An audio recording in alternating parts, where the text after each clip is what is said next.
My name is Sophia Larsen, and I'm 33 years old. I live in Boston, Massachusetts, and I run a social impact venture that uses drone imaging and AI to monitor coastal erosion. From the outside, my life might look like a post on TechCrunch, sleek, relentless, polished. But if you asked me where it all began, I wouldn't start with silicon chips or venture capital. I would start in silence, in the pale, hurricane-battered clapboard house by the Atlantic, its paint flaking like old memories. I have no recollection of my birth parents. According to the records I finally managed to read one winter afternoon, I was left alone on the stone steps of an Episcopal church in Charleston, South Carolina, at barely 2 years old. No note, no name tag, just me, wrapped in a ragged pink blanket, clutching a battered Raggedy Ann doll. A few days later, I was whisked away to my new home, the coastal cottage of Jonah and Marisol Chang, a couple in their late 40s who had never had children of their own. They lived 30 miles north of Boston, in a sleepy seaside town called Rockport. Marisol was a seamstress by trade, her fingers perpetually stained with threads of navy and teal, her small kitchen scented with jasmine tea and lavender sachets. Jonah, a former naval engineer turned charter boat captain, was broad-shouldered and quiet, his voice a deep rumble, his hands calloused from decades of salt spray and metal. I remember that first evening as they introduced themselves, Marisol guiding me by the hand into the living room full of sea blue cushions and driftwood decor. She knelt down, looked me in the eye, and said in a voice both warm and precise, "You're safe now, little star." And for a moment, I believed her.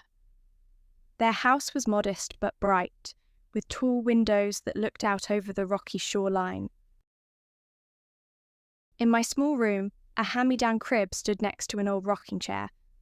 Above it, a mobile of felt seagulls hung, swaying gently in the salt breeze that wafted in through a cracked window. I slept fitfully that first night, afraid I might awake somewhere else.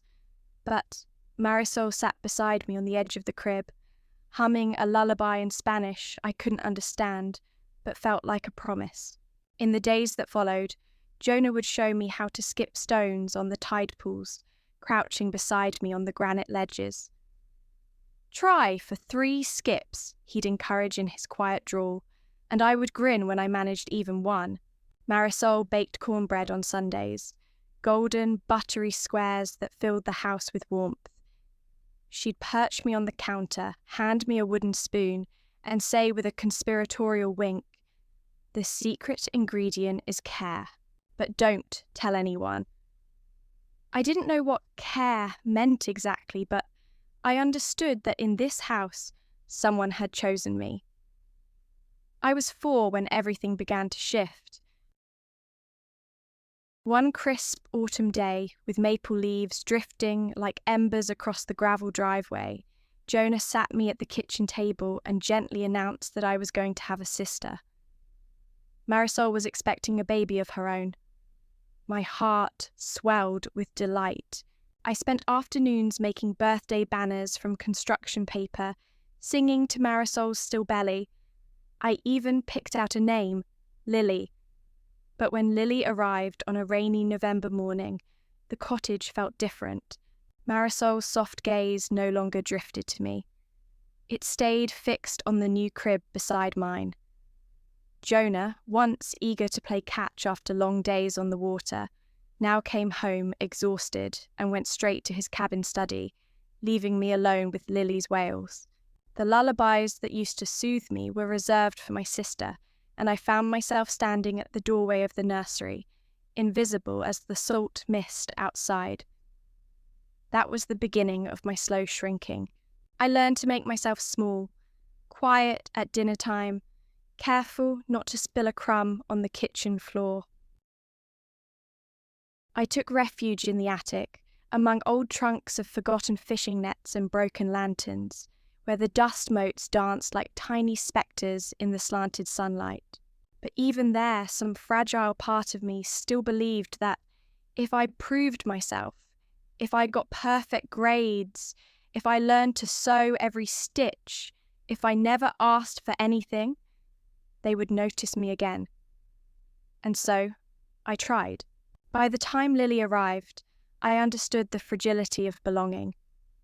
I was almost 5 when the first inklings of exclusion took root in our cottage. The day after her birth, I awoke early to the soft light filtering through the window and padded down the hall, eager to introduce myself to my new sister. But Marisol, her arms full of swaddled Lily, barely glanced in my direction. Her face was kind yet distant, as though I had become a shadow, edging too close to a brightness that only belonged to 2. Jonah's warmth receded too. He still took me out on his charter boat, but his eyes carried fatigue I had never seen before. Whereas once he would spend hours helping me tie knots or teaching me the names of gulls, now he spoke in clipped sentences. Keep your hands steady. Don't lean too far over, and returned to his instruments below deck, leaving me to my solitude. Among the buoys and sea spray, at dinner, Marisol no longer asked about my day at the village school. Instead, she fussed over Lily's feeding schedule and diaper changes, humming lullabies I couldn't translate yet understood as promises I could no longer claim. I sat at the small kitchen table, my little legs dangling, tracing patterns in the tablecloth edge while Marisol meticulously packed Lily's bassinet with soft blankets. Every motion was precise and whispered. This is for her, not for you. Confusion and hurt twisted inside me as I realized that I, the once cherished little star, was fading. I learned to make myself small, folding my arms, sitting perfectly still, speaking only when spoken to. Even then, my words hung in the air unanswered. I tried to fill the silence with perfection. When Marisol taught me to sew pillowcases for her, I made each seam straight, each stitch even. When I brought home a drawing of the shoreline after art class, I pressed it into her hands, waiting for praise that never came. One afternoon, I found refuge in the attic where I used to play as a toddler. Dust-covered trunks and fishing nets smelled of distant voyages and untold stories. I curled up among the crates, clutching my Raggedy Ann doll, and pretended I was still the little girl who mattered. There, swaths of light filtered through the attic window, dust motes swirling like tiny lanterns, and I dared to imagine a place where I was seen, where my name meant something. As the months passed, I witnessed Lily's every milestone celebrated with delight. Her first laugh, her first tooth, her first steps. Each triumph echoed through the house like a chorus demanding attention.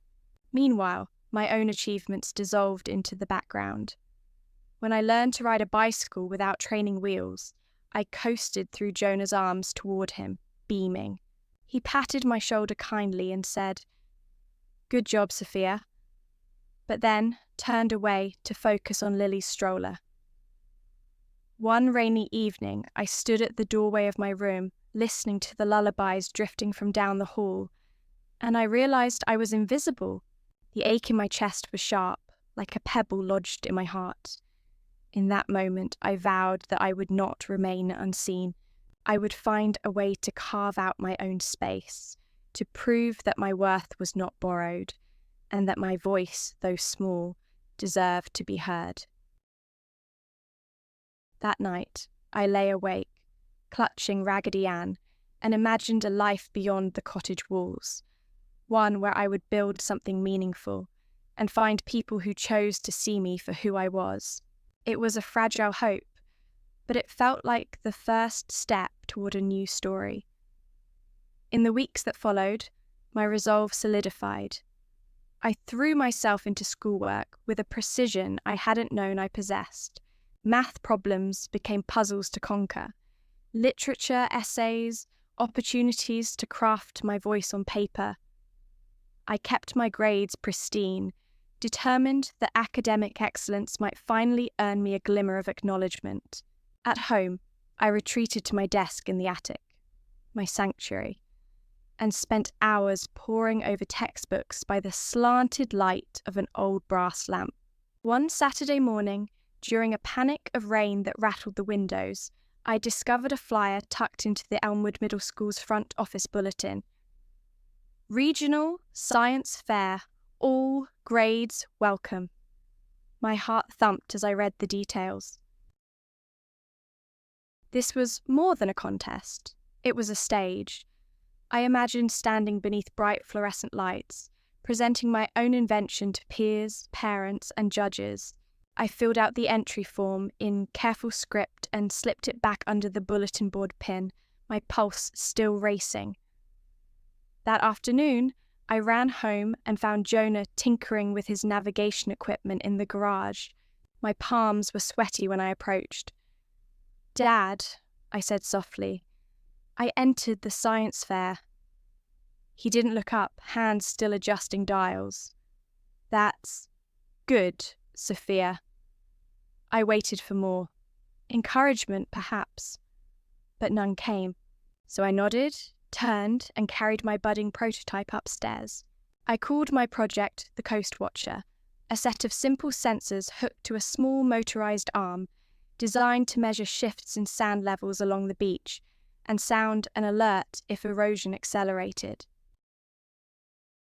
I scavenged parts from old electronics, a weathered anemometer from Jonah's boat, circuit boards from discarded radios, and a camera lens salvaged from a broken security system at the marina. Night after night, I soldered wires, wrote lines of code, and calibrated the sensors to detect changes in millimeters. My best friend, a girl named Neela Patel, whom I'd befriended in 6th grade, became my unofficial collaborator. Neela was quick-witted, outspoken, and endlessly supportive. When I confided in her about my home life, she didn't pity me. She listened, took notes, and offered ingenious tweaks. A pivot joint borrowed from a desk lamp here, a solar panel scavenged from a garden light there. We worked side by side in my attic workshop, our laughter and arguments echoing through the rafters. For the first time, I felt seen and understood. The day of the science fair arrived with a chill in the air, and a sky bruised purple by gathering clouds. I carried the Coast Watcher on a foam board base, my fingers trembling around the makeshift handle. At the gymnasium entrance, I spotted Marisol among the spectators, her arms folded, lips pursed. She caught my eye, half raised her hand in a perfunctory wave, then turned away. My chest tightened, but I forced a steady breath. In the gym, rows of trifold poster boards stretched across tables like a labyrinth. Other students displayed volcano models spewing baking soda lava, robotic arms lifting cups, and plant experiments measuring soil acidity. When the judges' panel reached my table, I launched into my presentation. "Hello, I'm Sophia Larsen, and this is the Coast Watcher. It uses real-time data to alert coastal communities about erosion risks before they become disasters." I demonstrated the sensor readings on a small laptop screen, explained the potential for expanding to full-scale shoreline monitoring, and answered the judges' technical queries with confidence. As I spoke, I glimpsed Nilla beaming beside me, giving me a thumbs up.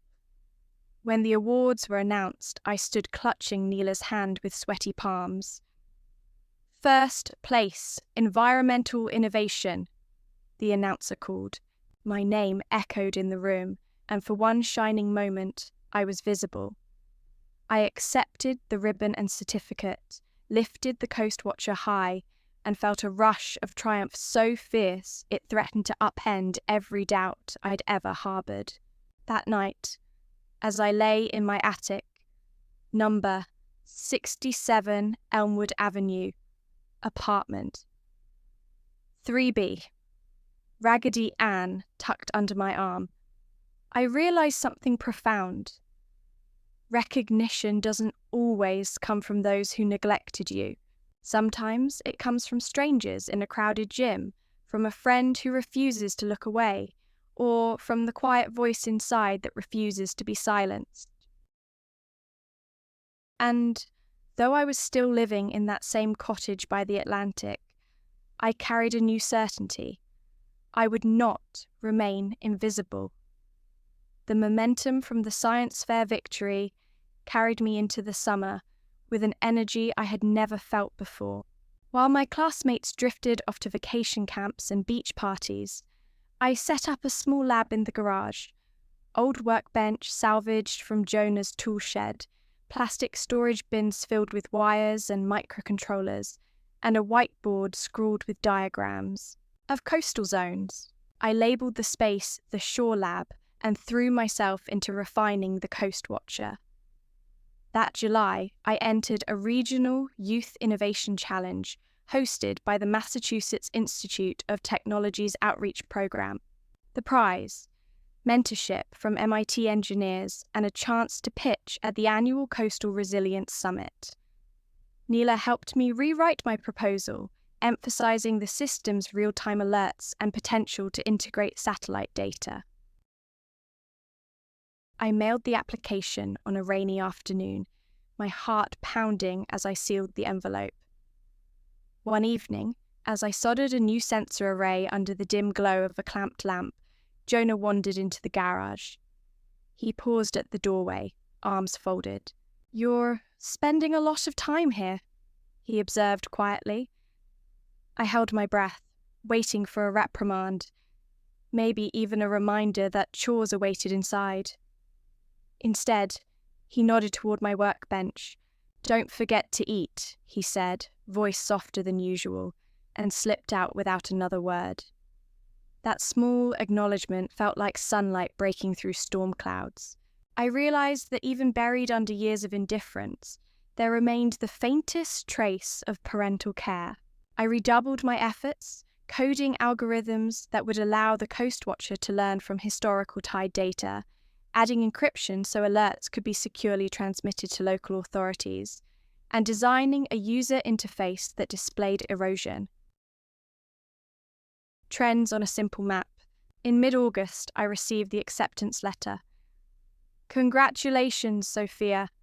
You have been selected as one of 15 finalists in the MIT Coastal Resilience Youth Challenge." My hands trembled as I reread the words.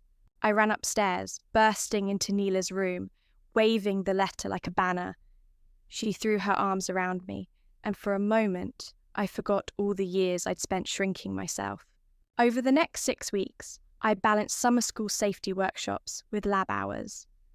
I built a prototype tower mounted on a wooden post that could pivot to face oncoming waves, and I trained its sensors using recordings from the town's weather station. I wrote a 10-page technical report and rehearsed my pitch until I could deliver it blindfolded. Night after night, I imagined standing before real engineers, explaining how my invention could protect threatened shorelines. September arrived with crisp air and the smell of fallen leaves. I travelled to Cambridge for the MIT showcase, carrying my scaled prototype, a poster board, and a portfolio. The grand hall buzzed with innovation, from biodegradable plastics to drone-powered reforestation. When my turn came, I spoke with clear precision. "I'm Sophia Larsen from Rockport. Coastal erosion threatens millions of dollars in property and critical ecosystems. The Coast Watcher offers an affordable, scalable solution by coupling on-site sensors with AI-driven alerts. In pilot tests, our device detected shoreline shifts of up to 2 centimeters per day, allowing preventive measures before significant damage. The judges peppered me with questions about power management, data latency, and funding models. I answered each confidently, my hands steady around the prototype's controls. At the end, they smiled and thanked me. I stepped off the stage feeling exhilarated and utterly transformed. A week later, I learned I'd won the MIT prize. 6 months of mentorship from coastal engineers and a small grant to develop a full-scale unit. That night, alone in my attic once more, I allowed myself to acknowledge the truth. I had something valuable to offer the world, regardless of whether I'd ever earn a parent's pride. For the first time, I was driven not by the need to be seen at home, but by a conviction that my work could make a real difference. And that realization felt like coming into the light at last. That autumn, I walked through the brick gates of Northeastern University with a scholarship in one hand and a duffel bag slung over my shoulder. The campus bustled with ambition, students hurrying between lectures, posters for hackathons plastered to telephone poles, and the scent of pumpkin spice bubbling from coffee carts. I'd never felt more alive or more unsettled. Academia was a whirlwind. I balanced coursework in environmental engineering and computer science with research under Dr. Elena Vasquez, a renowned expert in coastal modelling. My days began at dawn, coding algorithms before the first trains rattled past my dorm window. By afternoon, I was in Vasquez's lab, calibrating sediment transport models. Evenings found me in the student centre, leading workshops on Arduino and Python for underclassmen. Through it all, Neela remained my anchor, now my roommate, her laughter and late-night chai breaks keeping me grounded. In December, buoyed by the MIT prize and my growing expertise, I teamed up with 2 peers, David Kim, a marine biology major from San Diego, and Marissa Patel, a civil engineering student whose family ran a construction firm. Together, we founded ShoreGuard Innovations. Our mission was simple yet ambitious: transform the Coast Watcher from a prototype into a deployable system for at-risk communities. David studied local tide charts. Marissa designed rugged casing using 3D printers in the engineering workshop. And I integrated AI-driven analytics and user interfaces. Raising funding proved a formidable challenge. I pitched at campus incubators and local angel networks, clutching a shareable PDF and trembling with both hope and nerves. Many meetings ended in polite nods and sympathetic apologies. Great concept, Sophia, but the market's crowded. Or, we're looking for hardware with lower entry costs. Rejection piled up like driftwood at low tide. Some nights, I lay awake in my bunk bed, second-guessing every line of code and business plan slide. Then came the breakthrough Boston Summit in March. After a marathon of 15 pitches, we were one of 3 finalists in the Resilient Infrastructure category.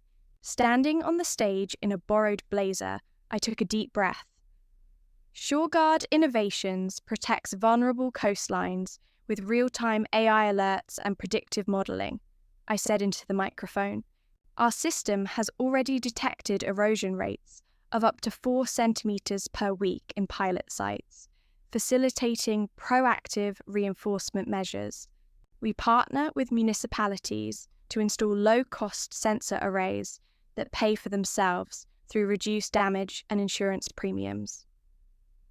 The judges, seasoned investors and city engineers, leaned forward, peppering me with questions about scalability, maintenance, and community engagement. I answered each with calm precision, drawing on months of research and field tests. When the winner was announced, $300,000 in seed funding, I felt a rush so intense it blurred my vision. With that capital, we leased a small workshop in the Seaport district and hired 2 interns who had shown promise in our university workshops. I moved out of the dorm, renting a tiny studio overlooking the Charles River, its grey waters reflecting my newfound resolve. I established a routine of sunrise runs to clear my mind, followed by back-to-back meetings with David, Marissa, and our interns, troubleshooting hardware glitches and refining our cloud-based dashboard. By summer's end, ShoreGuard had deployed its first commercial unit at a seaside town in Maine, monitoring erosion on a privately funded conservation project.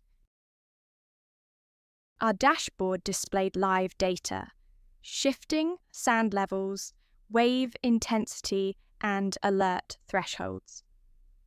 Municipal engineers called us ghost sentinels, watching over the coastline even when no one was physically present.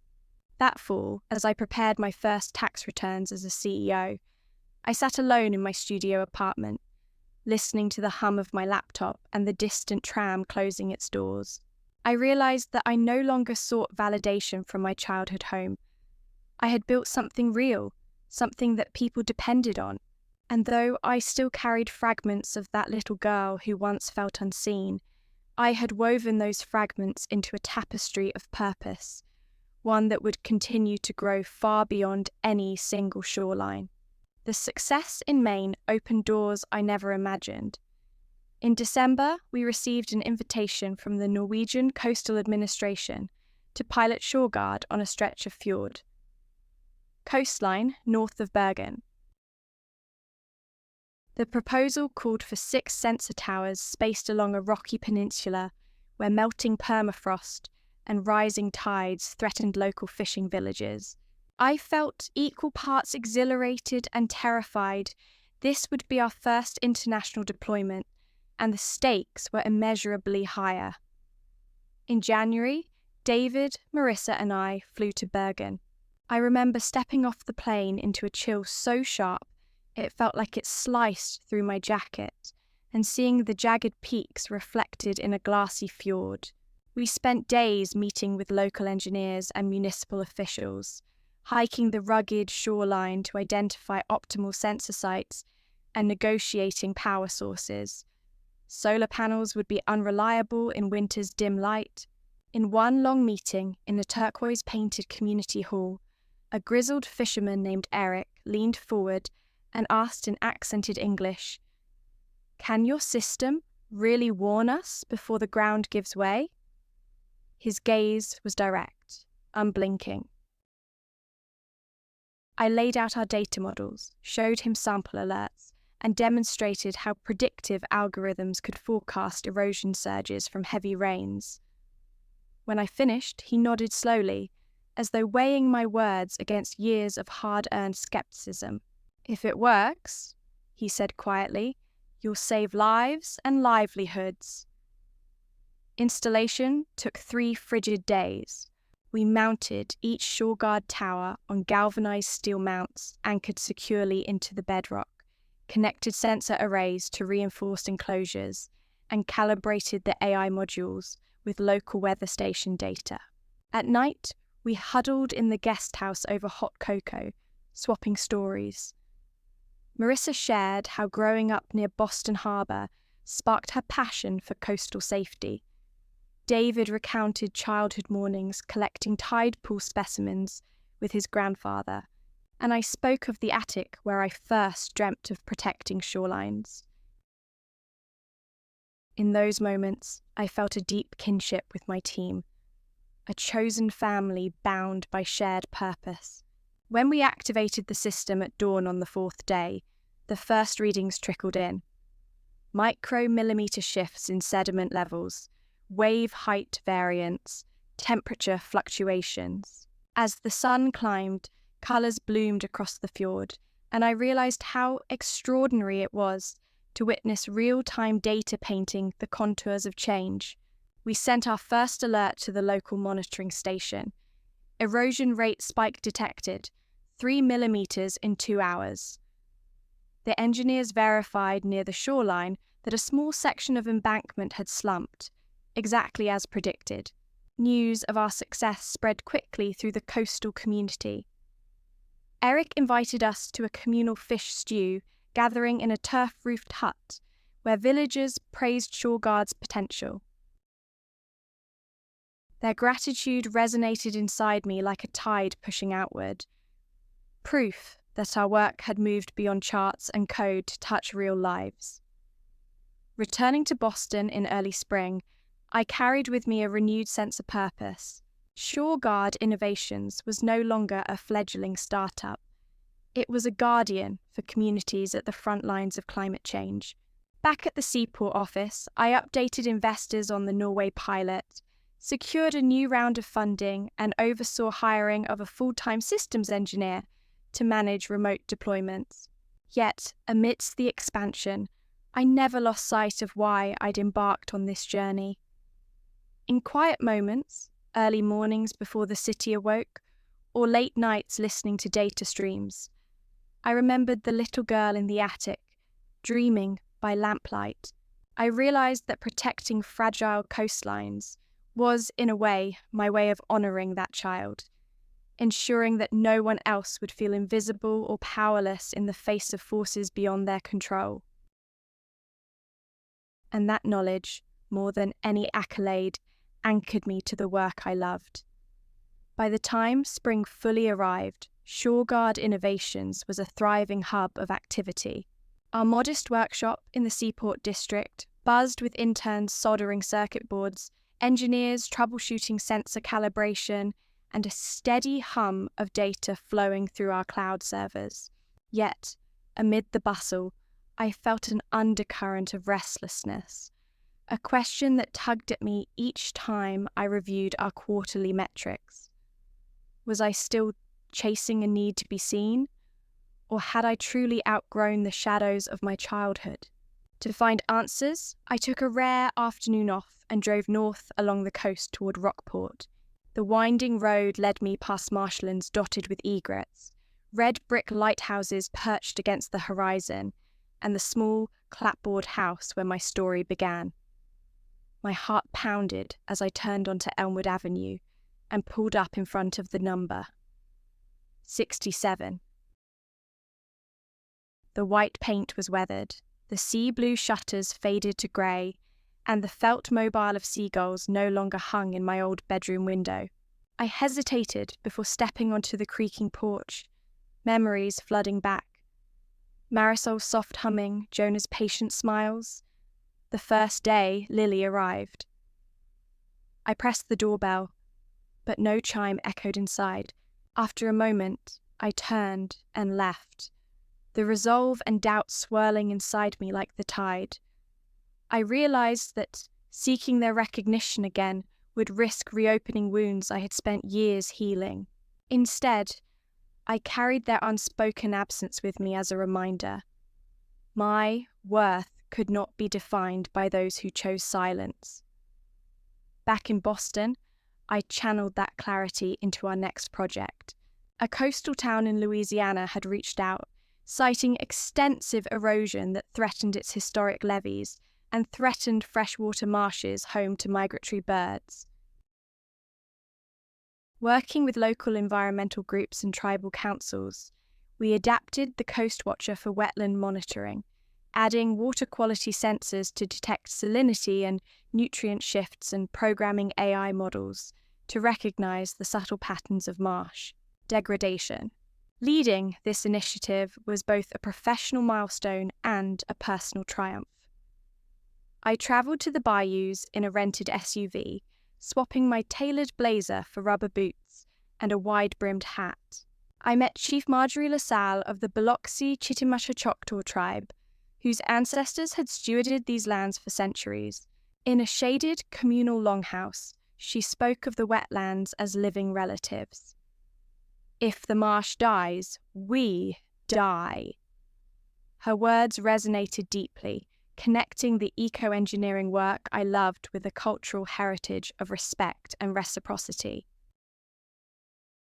Installation day dawned humid and grey as a summer storm brewed offshore.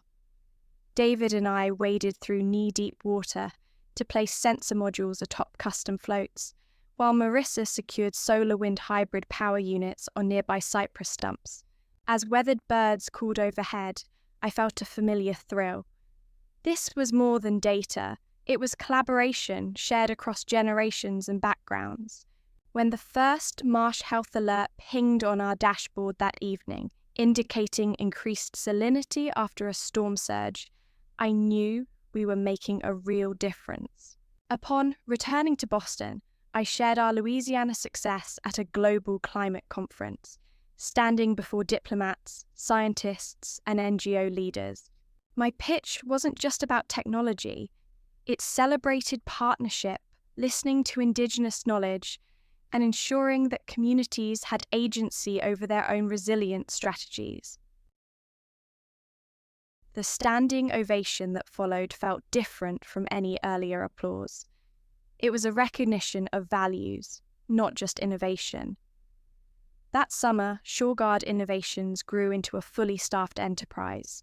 We moved into a larger office with a view of the harbour, hired a dedicated community relations director, and launched a scholarship program for underrepresented youth in environmental engineering. Every time I signed a new intern's paperwork, I thought of the girl who once sat in a dusty attic, clutching her doll and dreaming of being seen. Now I was in a position to open doors for others, ensuring that those who felt invisible could find a place to shine. Yet even amid success, I carved out time for reflection. I kept a journal by my bedside, entries that acknowledged both the scars of the past and the strength I'd forged in response. I continued therapy with Dr. Clara Miles, exploring how my childhood shaped my leadership style and driven me toward projects rooted in care. And I stayed in touch with Neela, whose unwavering friendship reminded me daily that family could be chosen and cultivated through empathy and shared purpose. As I stood one evening on the rooftop terrace of our new office, watching the sun set over Boston Harbor, I realized how far I'd come. The pain of that coastal cottage, the sense of being unworthy, had given birth to a mission to protect fragile places and create spaces where people truly mattered. In that moment, I felt both gratitude and quiet resolve. I had learned that recognition from those who abandoned me might never come, and that was no longer my measure of worth. My legacy would be the lives saved, the coastlines preserved, and the young engineers who would carry this work forward. And that realization, more than any accolade, confirmed that my story had become something far greater than the search for a home. It had become a beacon for others still finding their way out of the shadows. Coming off the high of the Louisiana project, I found myself craving new horizons, not in geography, but in purpose. My days as CEO blurred into back-to-back strategy meetings, budget reviews, and investor calls. ShoreGuard Innovations was thriving, but I felt a subtle restlessness, like wind tugging at the sails of a ship cruising calm waters. I realized I needed to reconnect with the spark that had driven me as a child, the simple desire to be seen, to belong, and to protect. That realization led me back to my attic, now converted into a quiet study in my Boston studio. On a rough-hewn wooden shelf sat Raggedy Ann, a relic from Rockport days, her seams frayed but her eyes bright. I dusted her off one evening, holding her close as I flipped through my old journals. There, in wispy handwriting, were dreams of life-saving devices, pleas for recognition, and pages filled with raw grief. I understood then that the core of my work and my restlessness traced back to that little girl who needed reassurance that she mattered. To bridge the gap between childhood longing and adult achievement, I decided to launch a companion nonprofit alongside ShoreGuard, CoastKeepers Collective. Its mission was to mentor foster youth and adopted children through hands-on STEM workshops, providing both technical skills and the affirmation I once craved. I pitched the idea to ShoreGuard's board and secured seed funding for a pilot program in Boston public schools. Meanwhile, I redoubled my therapy sessions with Dr. Clara Miles, exploring the emotional terrain I'd long avoided. In one session, I recounted the day I first felt invisible, the moment Marisol snapped, "That's for Lily, not for you." and how that pain had fueled decades of striving. Clara listened without interruption, then said, "Your resilience is remarkable, Sophia. But healing requires gentleness too. Can you offer that to yourself?" Her question hung in the air, and I realized I'd never paused to care for the child I had been. Motivated by Clara's words, I organized ShoreGuard's first mindful resilience retreat for our core team.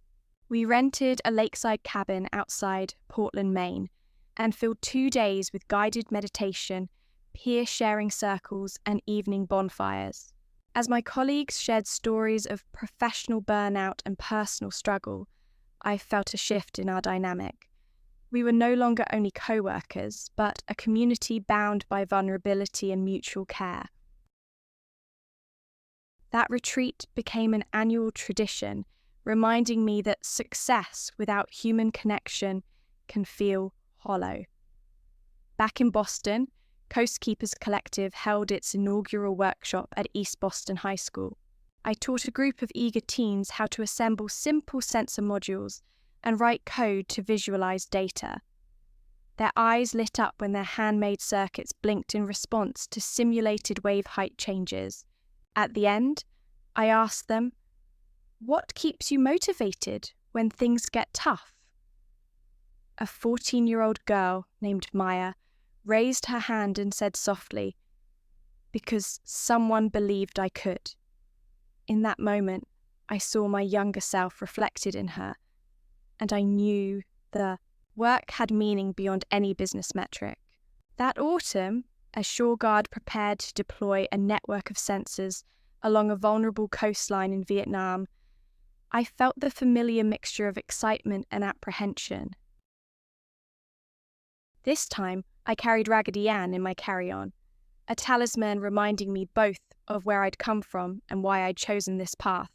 On the long flight to Ho Chi Minh City, I reviewed our deployment plan but also wrote a letter to my younger self, to Marisol and Jonah, to anyone who'd ever felt unseen, affirming worth beyond performance and promising that their stories mattered. In the glow of my tablet screen, I realized that my journey was not a straight line from neglect to triumph, but a weaving of innovation, vulnerability, and the courage to nurture both others and myself. And as the plane descended over the Mekong Delta, I knew that part 8 of my story was about embracing compassion as fiercely as I'd embraced success, and that the next chapters would unfold from that balance. Touching down in Ho Chi Minh City, I was greeted by humidity so thick it clung to my skin like a second layer, and the hum of motorbikes weaving through traffic like flocks of restless birds. I'd been here once before for a conference, but this time felt different. This was fieldwork at scale, deploying 50 ShoreGuard sensors along the Mekong Delta's fragile riverbanks. I stepped into the bustle of Tan Son Nhut Airport, Raggedy Ann tucked securely in my backpack, and was met by our local partner, Dr. Phan Minh An, a hydrologist whose calm focus mirrored my own. Over the next 2 days, Minh An guided me and our team across rice paddies and mangrove groves to scout sensor sites. The delta's water level shifted with astonishing speed. At dawn, bone-dry mudflats. By midday, ankle-deep water. We selected sturdy casuarina tree roots and reinforced them with custom brackets Marissa had designed. As I hammered in the mounts, I remembered hammering tent stakes into my childhood yard to build forts, dreaming I might someday construct something permanent.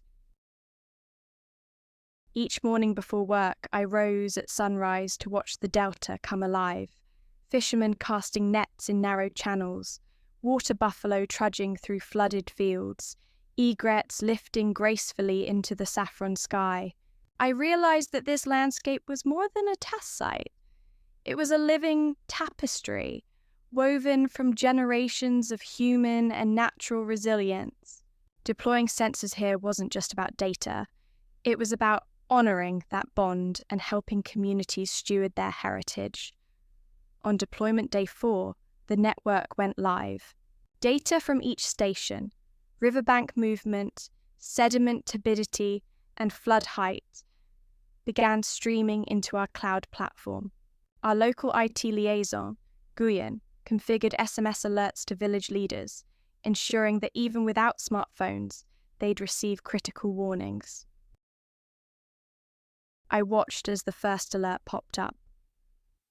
Rapid erosion detected, 7 millimeters in 3 hours at Station 14. We confirmed via drone footage that a rivulet was carving into farmland, threatening rice crops. Within hours, community volunteers reinforced the bank with sandbags. That evening, Min An invited me to dinner at her home, a simple wooden house on stilts overlooking a canal. Her elderly mother joined, offering bowls of steaming pho and plates of grilled fish. We ate under lantern light as fireflies danced above the water. Min An's mother turned to me and said in halting English, "Thank you for caring our river." I felt a lump in my throat, recalling my childhood longing to be seen and valued.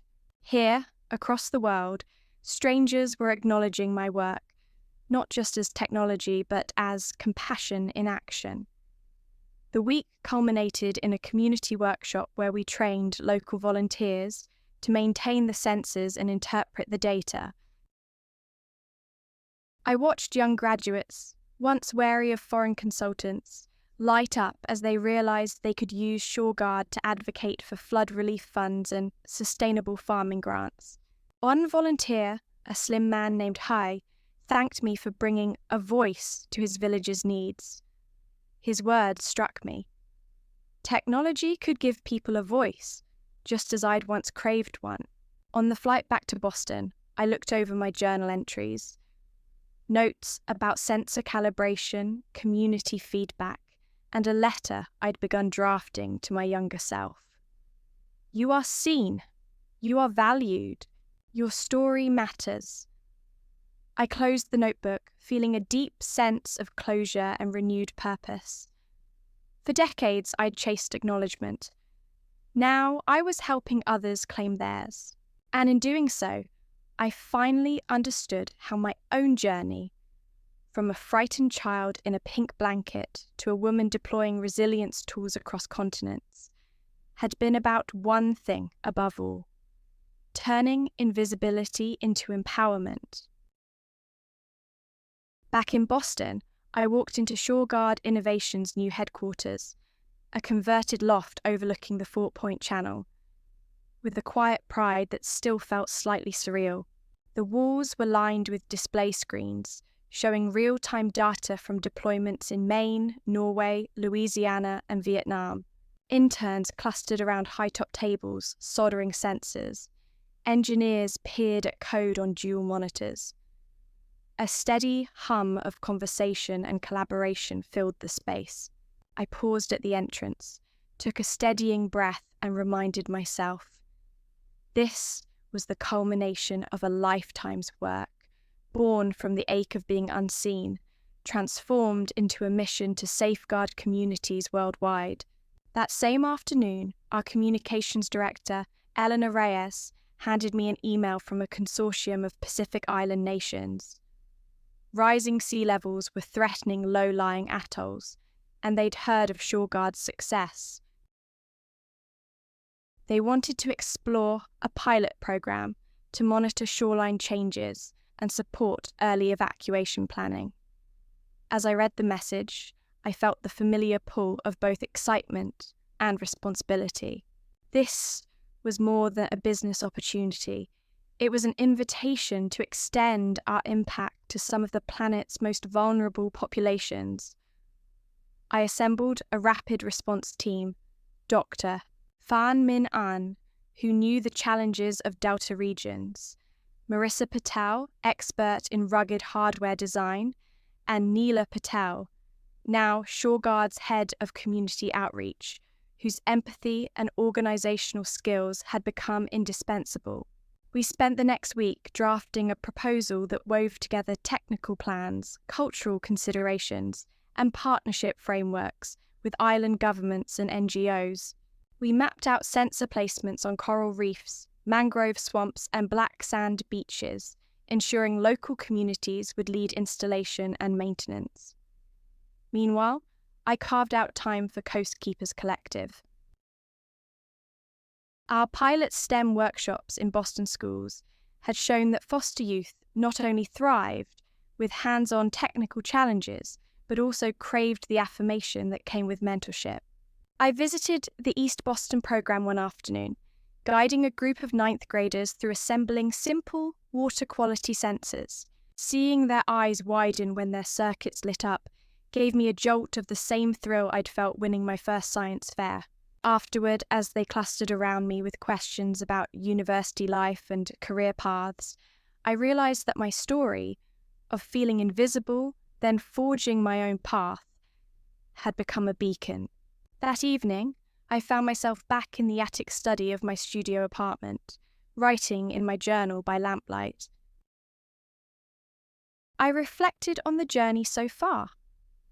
The little girl left on church steps, the swing sets and lullabies, the ache of losing her place when Lily arrived, the long nights in the attic that birthed dreams of being seen and of protecting others. I wrote down a promise to her that she would never again go unheard, that her resilience deserved celebration, that her worth transcended any home's neglect. On Friday, we held a company-wide Impact Day, inviting every member of ShoreGuard to share personal stories of why they joined the mission. When it was my turn, I stood before a room of colleagues, engineers, designers, outreach coordinators, interns, and recounted the story of my childhood.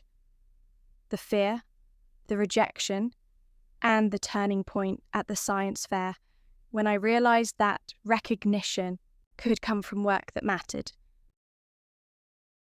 As I spoke, I felt tears welling in my eyes, not of sorrow, but of release.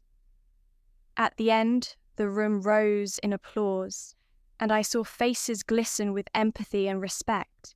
That night, I returned to my empty loft and sat beside Raggedy Ann, now perched on a shelf beside the journal. I whispered softly, "We did it. They see you." For so long, I'd chased external validation. Now, I understood that true belonging came from creating spaces where others felt seen, where technology served compassion, and where every voice, no matter how small, had power. As I turned off the lights and looked out over the city lights dancing on the water, I knew that part 10 of my story was about embracing community, both giving and receiving recognition, and that this spirit would guide the chapters yet to come. The following spring brought with it a flurry of activity on multiple fronts. ShoreGuard Innovations was preparing to begin the Pacific Islands pilot. CoastKeepers Collective was expanding to 3 additional schools, and I was scheduled to deliver the keynote address at the Global Resilience Forum in London. Each accomplishment felt like another brick in the foundation I'd built from scratch. Yet, as I packed my suitcase for Heathrow, I sensed a familiar undercurrent of anxiety. Public speaking had once terrified me more than any court appearance, because standing before strangers forced me to reckon with that childhood fear of invisibility. On the morning of my flight, I stood in my studio apartment one last time before the mirror. I smoothed the lapels of my navy blazer and tucked a silver pendant, a small seagull, in flight, gifted by Jonah long ago, beneath my blouse. I closed my eyes, inhaled deeply, and whispered, "You are seen. You are worthy." Then I slipped on my coat, grabbed my carry-on, and headed for Logan Airport. The forum's grand hall was filled with delegates from governments, NGOs, and businesses, all focused on adapting to a changing climate. I stepped onto the stage under warm spotlights and scanned the audience, row upon row of expectant faces. My pulse quickened, but I remembered the science fair podium and the MIT showcase, and I found my center. "Good morning," I began, voice steady. "I'm Sophia Larsen, CEO of ShoreGuard Innovations and founder of CoastKeepers Collective. 29 years ago, I was just a child left on church steps, with no certainty of belonging. Today, I stand here to share how we can transform vulnerability into resilience, both for communities and for children who, like I once was, feel unseen." I spoke of sensor networks in Maine, fjords in Norway, bayous in Louisiana, deltas in Vietnam, and atolls in the Pacific, each deployment a testament to technology infused with empathy. I shared stories of fishermen in Norway, tribal stewards in Louisiana, village volunteers in Vietnam, and island councils in the Pacific, emphasizing that true resilience emerges when local knowledge and innovative tools converge. Then I turned to Coastkeepers. By mentoring foster youth in STEM, we not only build future engineers, but also heal the wounds of abandonment by showing these young people they are valued and capable of shaping the world. As I wrapped up, I invited a young delegate from Tuvalu onto the stage. Her village was one of our first Pacific pilot sites. She spoke briefly of her pride in using ShoreGuard data to secure early warning funding and, turning to me, thanked me for believing in her community. The hall erupted in applause, and I felt tears prickle my eyes. Not from fear or sorrow, but from the deep recognition that my story, once veiled in shame, had become a catalyst for others. Back in my hotel room that evening, I sat by the window overlooking the Thames and reflected on how far I'd come. I drafted a letter to Jonah and Marisol, my Rockport parents, to thank them for the home they gave me, even if it fractured. I acknowledged their early kindness and the life lessons taught by their later distance, which propelled me toward resilience and purpose. I hesitated over the send button, uncertain if I wanted to open old wounds. Ultimately, I set the draft aside, realizing that closure didn't require their response. It required my own forgiveness and acceptance.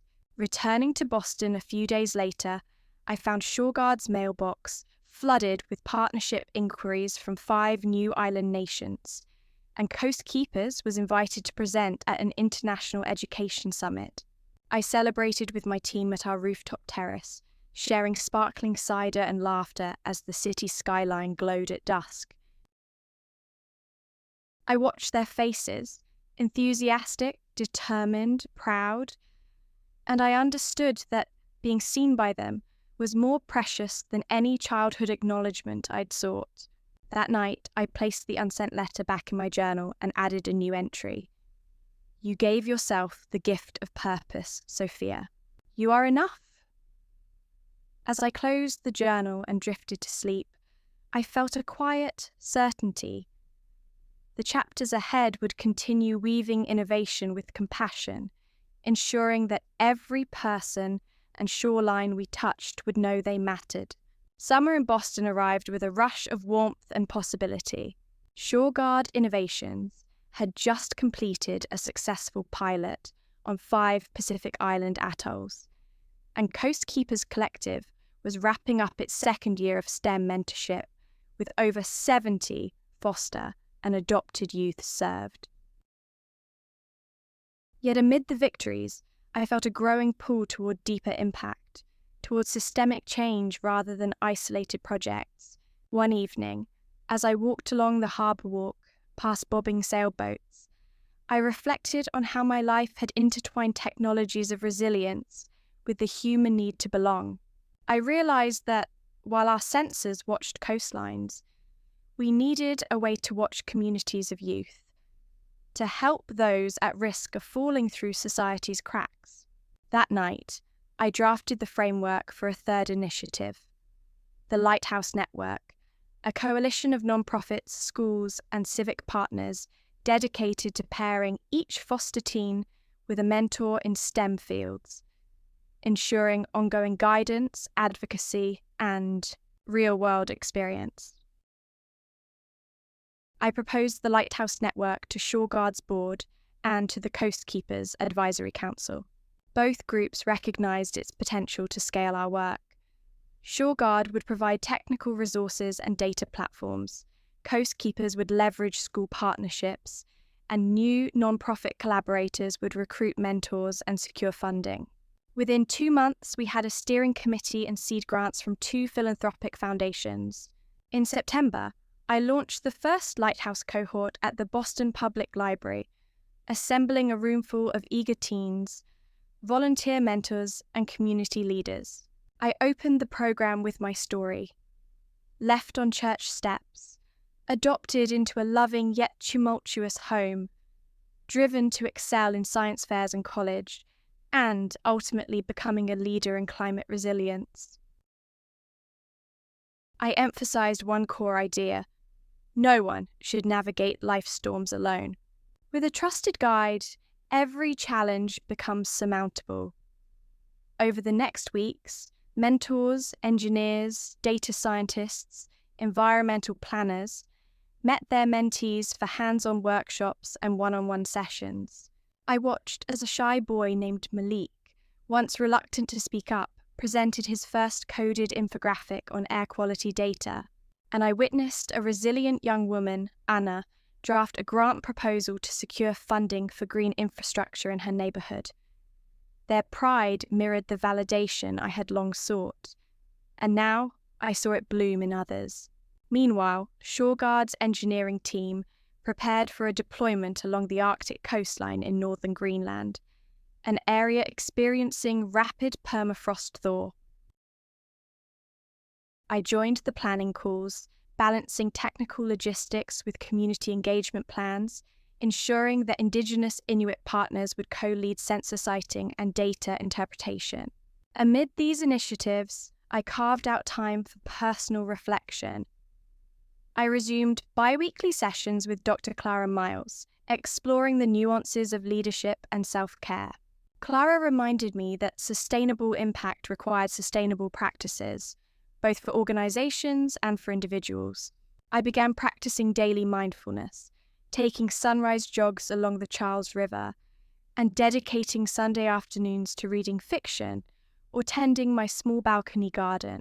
As autumn turned to winter, I looked over our collective achievements: coastlines monitored in 6 countries, dozens of foster youth mentored, and a network of over 50 dedicated mentors poised to expand nationwide. Sitting in my office, I drafted the next chapter of my journal.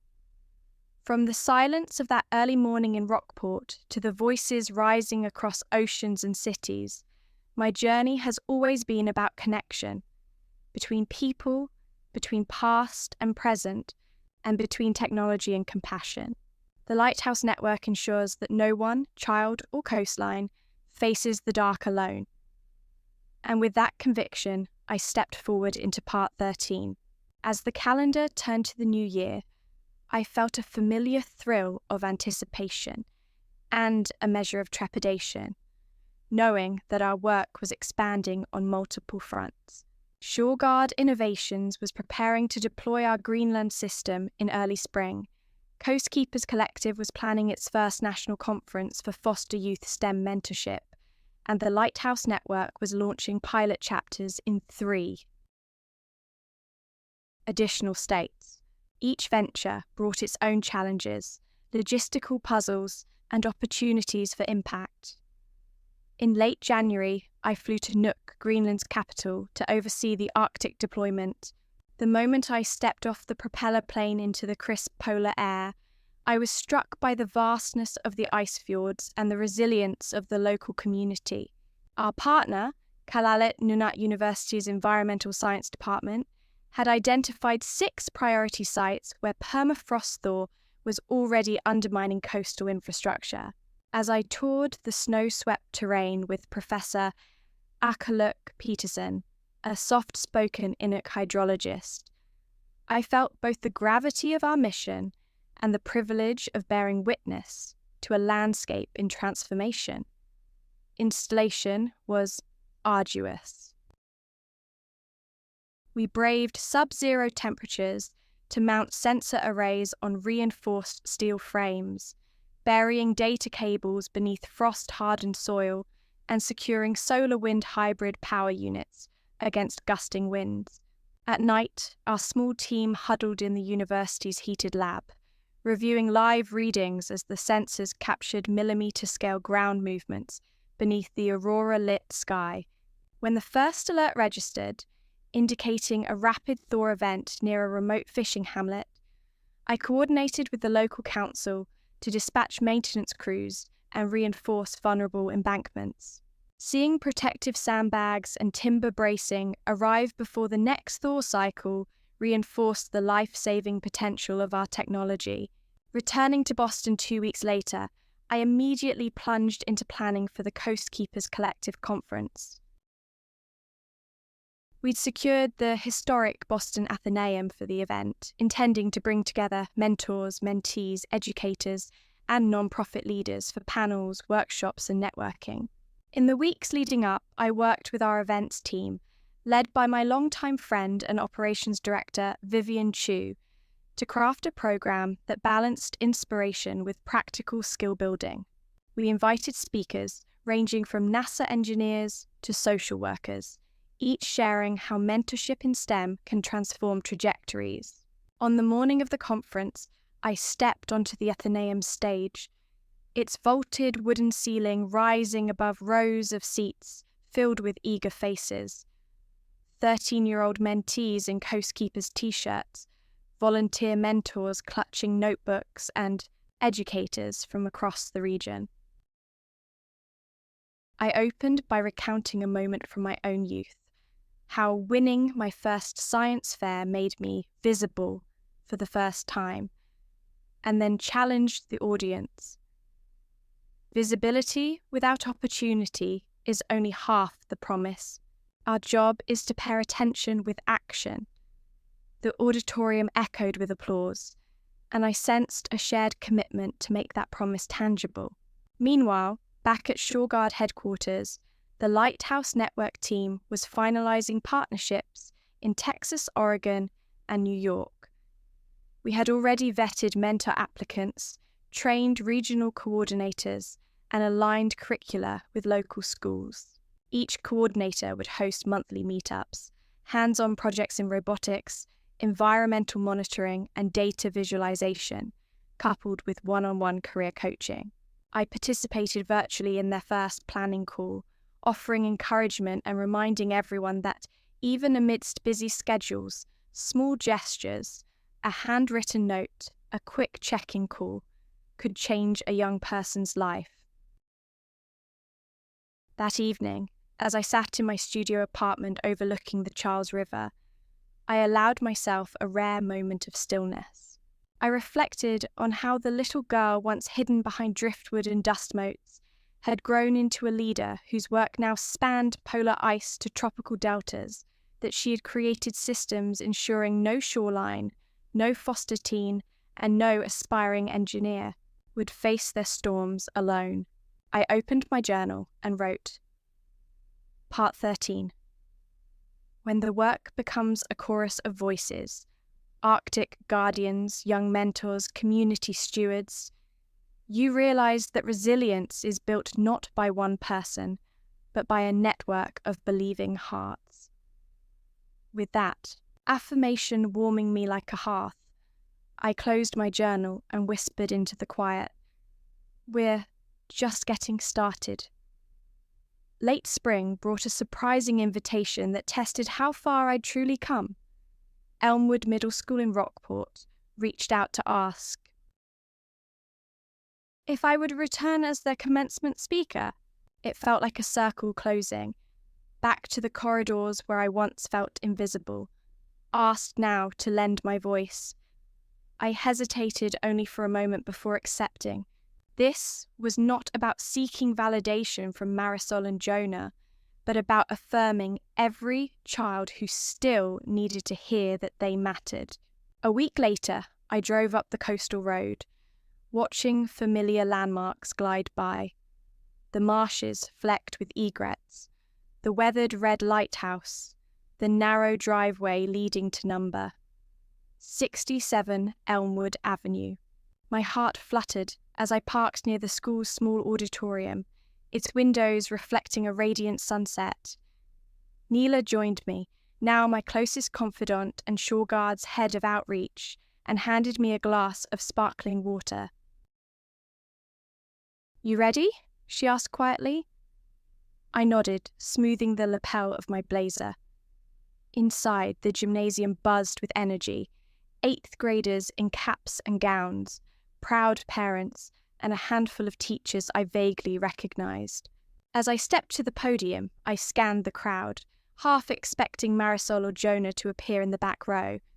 They did not. Instead, I saw bright-eyed children looking up at me with eager curiosity, and in that moment, I understood. This was never about their applause. It was about theirs. I began. 30 years ago, I sat where you are now, surrounded by hopeful faces, dreaming of what comes next. Back then, I carried secrets of loneliness and fear that no gown or diploma could erase. But today, I stand here to tell you, your story, no matter how quiet, has power to change the world. I shared snippets of my journey, winning my first science fair, braving deployments in Norway's fjords and Vietnam's deltas, and founding CoastKeepers and the Lighthouse Network to ensure no child feels unseen. I told them that resilience is not about never stumbling, but about knowing there's a hand to help you back up. As I spoke, a hush fell over the room, broken only by the crackle of the sound system and the gentle hum of anticipation. Afterward, as the applause swelled, a teacher guided me backstage where I found a single note taped to the wall. "Thank you for coming home." My throat tightened. I unfolded the card. Inside, an illustration of a paper boat afloat on calm water and a handwritten message. "You always had a way of finding your own current. We're proud of you." "Your parents?" Marisol and Jonah stood quietly to the side, their eyes glistening. I felt a torrent of memories and emotions, gratitude for their early kindness, sorrow for their later distance, and a curious, tender warmth that sprang from forgiveness. I stepped forward, opened my arms, and they embraced me. I didn't say a word. None was needed. In that fleeting hold, I understood that belonging can be reclaimed not by perfection, but by vulnerability and grace.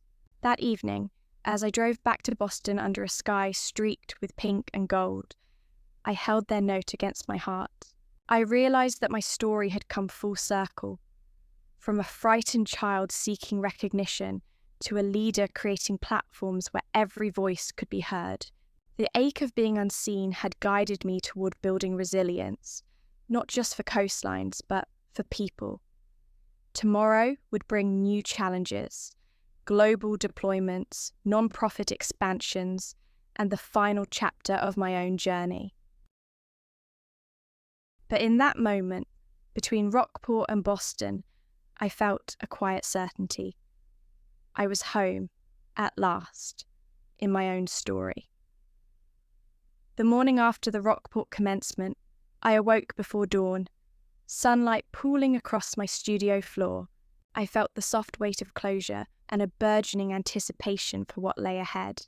My journey, from the frightened child abandoned on church steps to standing reunited with Marisol and Jonah, had been woven through 15 parts of resilience, innovation, and compassion. Now it was time to turn the page.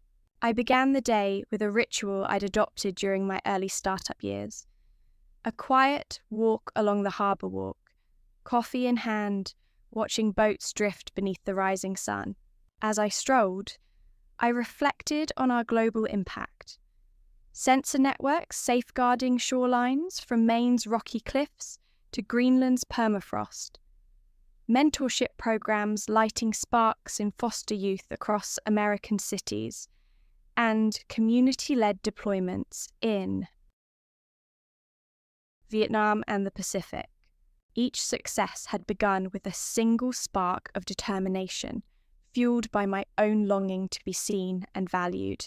Back at ShoreGuard's headquarters, the team greeted me with enthusiastic updates. The Pacific Islands pilot had secured government funding to expand to 8 nations. The Lighthouse Network's first cohort of mentors had secured internships for their mentees, and CoastKeepers Collective was partnering with a national children's hospital to integrate environmental health workshops into patient support programs. I paused to absorb their reports, quietly proud that our projects had matured into self-sustaining ecosystems of care and innovation. By mid-morning, I settled into my office, walls lined with maps, photographs of deployments, and framed thank you letters from students and community leaders. I opened my journal and wrote, Part 15, Integration and Renewal. For me, this meant weaving together every thread of my work into a cohesive vision for the future. I drafted a strategic plan that emphasized 3 pillars: technological innovation for ecological resilience, mentorship and empowerment for underserved youth, and community partnerships rooted in mutual respect and cultural knowledge. That afternoon, I held a roundtable with department heads, engineering, outreach, nonprofit programs, and finance to align our goals. We discussed scaling operations responsibly, investing in staff well-being through expanded mindful resilience retreats, and building bridges between our coastal projects and youth programs so that young people could witness firsthand how data and empathy combine to protect environments and communities. I emphasized that our strength lay in collaboration and the lived experiences we honored, whether that of an 8-year-old student or a Norwegian fisherman. As twilight approached, I left the office and drove to a small park overlooking the Charles River. I carried Raggedy Ann in my jacket pocket, a reminder of the child who once needed someone to say, "You matter." I sat on a bench and watched lights shimmer on the water, breathing deeply.